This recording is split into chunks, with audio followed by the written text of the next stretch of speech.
재열이 왔구나. 승우는 승우는 학원 갔어요. 요즘 애들 학원 안 가는 날이 없네. 오늘 할아버지랑 둘이네요. 우선 꾸지뽕차 좀 마셔라. 네 아빠가 직접 기른 거야. 몸에 좋다고 했잖아. 네. 확실하게 숙면에 굉장히 좋은 것 같아요. 근데 오늘은 어떤 사건 얘기해 주실 거예요? 2013년 얘기야. 그때 너 몇 살이었지? 2013년이면 저 초등학생이었을 때네요. 그때가 강남 스타일 엄청 유행하고 아이폰 5 나왔을 때 아니에요? 맞아. 그때가 참 SNS도 막 유행하고 젊은 사람들이 카카오톡으로 소통하던 시절이지. 그런데 그 화려한 시대 뒤에 숨겨진 어두운 이야기가 하나 있어. G.O.D라는 아이돌 그룹 알지? 2000년대 초반에 엄청 인기였던. 아, 어머님께 촛불 하나 부른 그 그룹이요? 그 중에 손호영이라는 멤버가 있었는데 2013년에 정말 충격적인 사건이 일어났어. 그 사람 차에서 여자친구가 일주일 동안 숨져 있었던 채로 발견됐어. 그것도 강남 한복판에서 말이야. 더 충격적인 건 이 사건 이후에 벌어진 일들이지.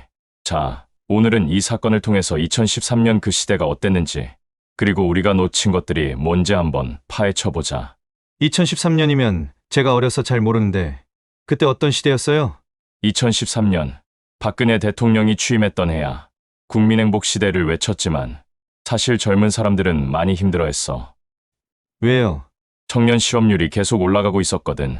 대학 나와도 취업이 안 되고 연애는 사치라는 말까지 나왔지. 삼포 세대라는 말 들어봤나?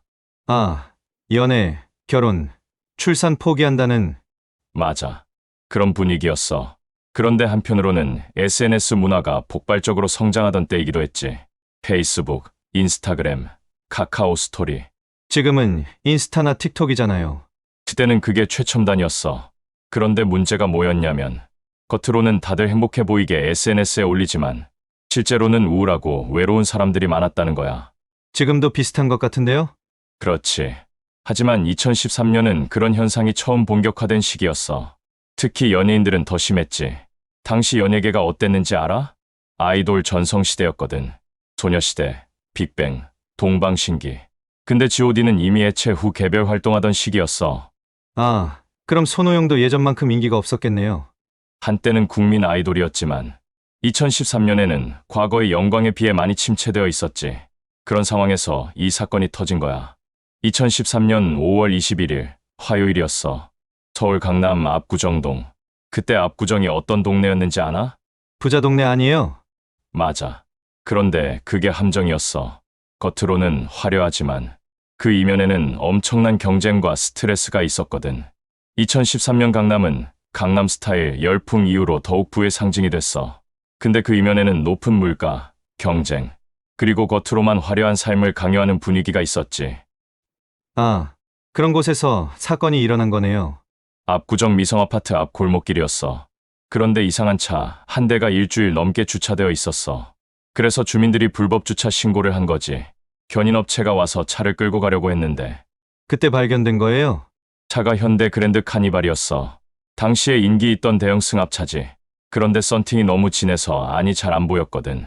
요즘 차들도 썬팅 많이 하잖아요. 맞아. 그런데 2013년에는 개인정보 보호 의식이 지금보다 낮았어도 연예인들은 사생활 보호를 위해 썬팅을 진하게 많이 했지. 그래서 오래 발견 못한 거구나. 견인업체 직원이 차주 연락처를 찾으려고 문을 열어봤는데 운전석에 젊은 여성이 숨져 있었어. 소름 돋네요. 그 직원 얼마나 놀랐을까? 바로 경찰에 신고했지.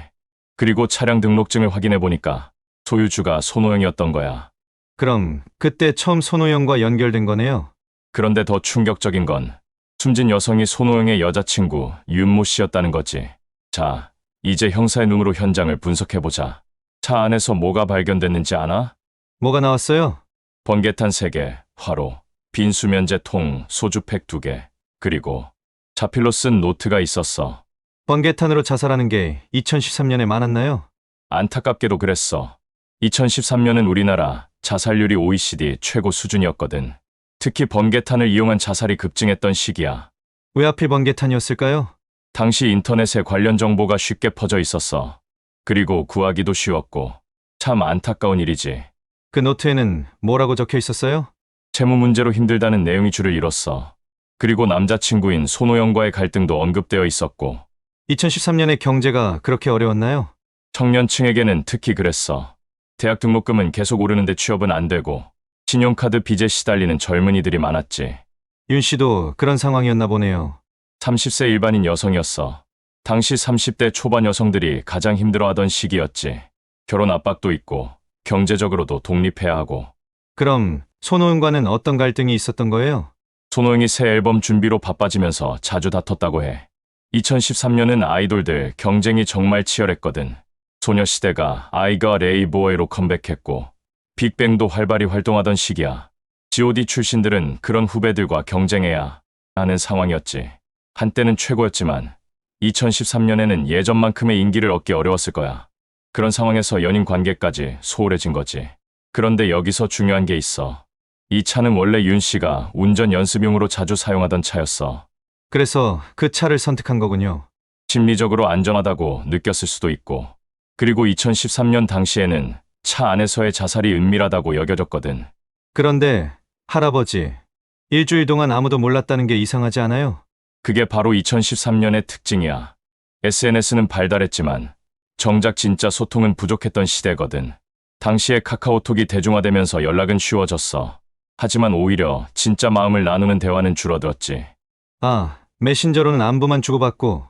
맞아. 밥 먹었어. 뭐해. 이런 일상적인 대화만 하고 정작 힘든 속마음은 말하지 않았어. 지금도 비슷한 것 같은데요. 그렇지. 하지만 2013년은 그런 현상이 처음 본격화된 시기였어. 특히 연예인과 일반인의 연애는 더 복잡했지. 연예인은 대중의 시선을 의식해야 하고 일반인 연인은 그 부담을 감당해야 했거든. 윤 씨도 그런 스트레스가 있었을 거야. 그때는 연예인들 연애가 지금보다 더 은밀했나요? 훨씬 그랬지. 2013년에는 아직 연예인 연애에 대한 팬들의 반응이 지금보다 훨씬 부정적이었거든.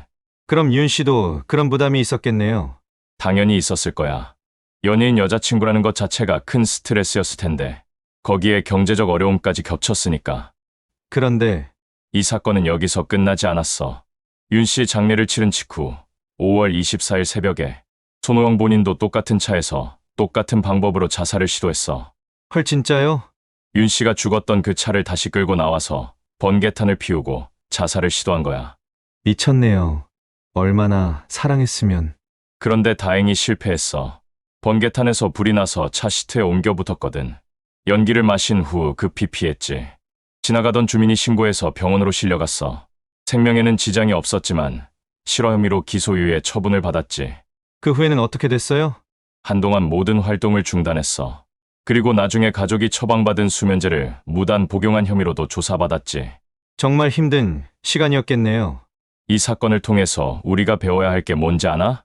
주변 사람들에게 더 관심을 가져야 한다는 거요? 맞아. 특히 2013년 이후로 SNS는 더욱 발달했지만 정작 진짜 소통은 더 어려워졌어. 카톡으로 안녕만 보낼 게 아니라 정말 어떤지 물어봐야 해. 잘 지내? 가 아니라 정말 괜찮아. 이렇게요? 그리고 힘들다고 말하는 사람이 있으면 바로 도움을 요청해야 하고. 생명사랑 전화 같은 곳 말씀하시는 거죠? 1393번이야.